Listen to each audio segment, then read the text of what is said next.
নমস্কার বন্ধুরা, আমি সোমা গোপালের হেসেলে আপনাদের সবাইকে স্বাগত। গরমকালের মতো শীতকালেও কিন্তু এখন বাজারে খুব ভালো লাউ পাওয়া যাচ্ছে। তবে একঘেয়ে লাউ ঘন্ট খেতে বাড়ির কেউই পছন্দ করে না। তাই আজকে আমার এই রেসিপিতে একদম ইউনিকভাবে যদি লাউ ঘন্টটা তৈরি করেন, খেতেও দারুণ টেস্টি হবে আর একদম চটজলদি কম উপকরণে তৈরি হয়ে যাবে। তাই চলুন সময় নষ্ট না করে রান্নাটা করে ফেলি।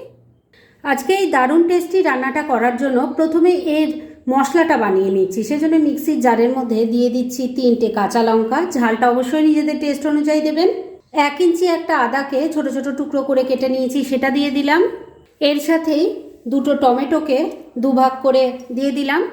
এর সাথেই দিয়ে দিচ্ছি 1 চামচ গোটা জিরে, 1 চামচ গোটা ধনে দিয়ে দিলাম। এবার এগুলোকে প্রথমে শুকনোই আমি বেটে নেব আর তারপর পরিমাণ মতো জল দিয়ে বেটে একটা মিহি পেস্ট তৈরি করে নিচ্ছি। রান্নাটা করার জন্য মশলাটা তৈরি হয়ে গেছে। এবার মূল রান্না শুরু করব, সেজন্য কড়াইয়ে তেল গরম করে নিয়েছি। এবার এই তেলের মধ্যে একটু বড় সাইজের কয়েকটা পাঁপড় নিয়েছি, তবে এটা কিন্তু ছোট পাঁপড় দিয়েও হবে। আমি দেখুন 2 টুকরো করে নিয়েছি। এবার এগুলোকে ভালো করে ভেজে নেব, উল্টে পাল্টে ভালো করে ভেজে নামিয়ে নেব। একটা পাঁপড় ভালো করে ভাজা হয়ে গেছে, তুলে নিচ্ছি। আর এইভাবে 5-6টা পাঁপড় ভেজে নিয়ে তারপর নেক্সট স্টেপের দিকে এগোচ্ছি। 5টা পাঁপড় ভালো করে ভেজে নিয়ে তারপর দেখুন এগুলোকে একটু ক্রাশ করে নিয়েছি। এবার এই প্লেটটাকে এক সাইডে রেখে দিচ্ছি। এবার কড়াইয়ে যা তেল আছে তার মধ্যেই বাকি রান্না হয়ে যাবে। এর মধ্যে প্রথমেই দিয়ে দিচ্ছি অল্প একটু গোটা জিরে, সামান্য একটু হিং দিয়ে দিলাম, দিয়ে দিচ্ছি একটা তেজপাতা, একটা শুকনো লঙ্কা। এবার ফোড়নটাকে একটু ভাজা ভাজা করে নিচ্ছি। ফোড়নটা ভাজা ভাজা হয়ে গেছে, এর থেকে এখন খুব সুন্দর গন্ধ বেরোচ্ছে। এবার তৈরি করে রাখা মশলার পেস্টটা এর মধ্যে ঢেলে দিচ্ছি। এর সাথে দিয়ে দিচ্ছি অল্প হলুদের গুঁড়ো, কালারটা ভালো হওয়ার জন্য অল্প একটু কাশ্মীরি মির্চ পাউডার দিয়ে দিলাম, তবে এটা দেওয়া কিন্তু একদমই অপশনাল।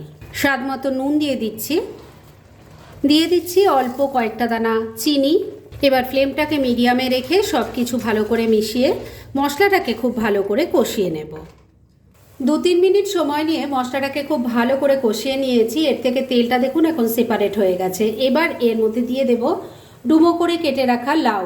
আমি একটা ছোট সাইজের লাউ নিয়েছি আর তার অর্ধেকটা এখানে কেটে নিয়ে দিয়ে দিলাম।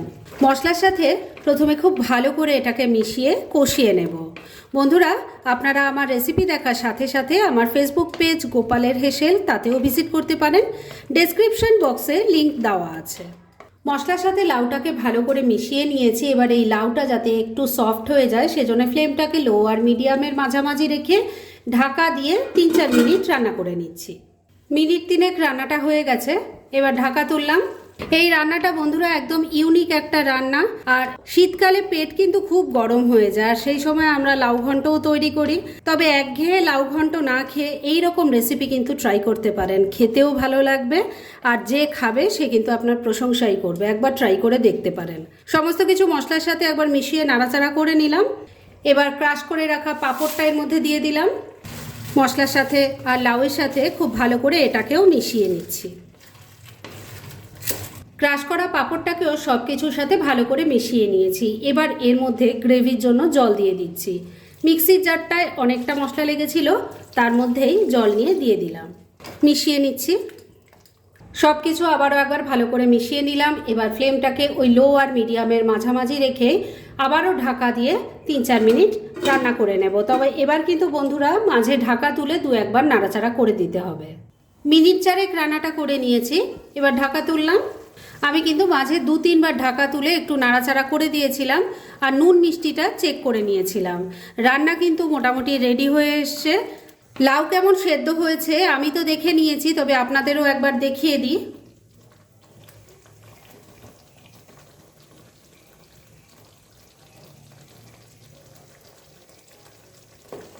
দেখুন সুন্দরভাবে লাউ সেদ্ধ হয়ে গেছে, মানে রান্না মোটামুটি রেডি হয়ে এসছে।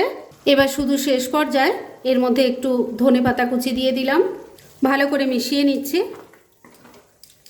ধনেপাতা কুচিটা ভালো করে মিশিয়ে নিয়েছি। রান্না এবার একদম রেডি। গ্যাসটা বন্ধ করে দিলাম। এবার মিনিট 2-এর জন্য স্ট্যান্ডিং টাইমে এটাকে ঢাকা রেখে দিচ্ছি আর তারপর সার্ভ করে দেখাচ্ছি। ফ্রেন্ডস, দুর্দান্ত স্বাদের আমার আজকের এই ইউনিক লাউ ঘন্ট রেসিপি একদম রেডি হয়ে গেছে এবং আমি সার্ভ করে দিয়েছি। ভীষণ ইজি একটা রেসিপি, কিন্তু একঘেয়ে লাউ ঘন্ট খেতে যখন ভালো লাগে না তখন এই রকম রেসিপিটা ট্রাই করতে পারেন। আর যাকেই খাওয়াবেন সে কিন্তু খেয়ে ভীষণ প্রশংসা করবে। সেটা একবার ট্রাই করুন, তাহলেই বুঝতে পারবেন। আর এই রকম লাউ ঘন্টর সাথে ভাত রুটি দুটোই খেতে খুব ভালো লাগবে। এরকম ধরনের অনেক ভালো ভালো নিরামিষ রান্নার রেসিপি বন্ধুরা আপনারা গোপালের হেসেল সার্চ করলেই পেয়ে যাবেন, যার মধ্যে থেকে কিছু কিছু আমি সাজেস্টেড বক্সেও দিয়ে দেব, সেখান থেকেও আপনারা দেখে নিতে পারেন। তাই গোপালের হেসেল অবশ্যই ভিজিট করুন। আর আপনারা কেমন ধরনের রেসিপি চাইছেন সেটাও কিন্তু আমাকে জানাতে পারবেন। আমি চেষ্টা করব সেই সব রেসিপিগুলো আপনাদের সাথে শেয়ার করার। আর আমার আজকের এই রেসিপি যদি আপনাদের ভালো লাগে আর ইউজফুল বলে মনে হয়, তাহলে যারা এখনও আমার চ্যানেলটাকে সাবস্ক্রাইব করেননি তারা প্লিজ সাবস্ক্রাইব করুন। তাহলে আজকের মতো এখানেই শেষ করছি। পরদিন আবার এরকমই কোনো ভালো রেসিপি নিয়ে চলে আসব। আপনারা সবাই খুব ভালো থাকুন, সুস্থ থাকুন।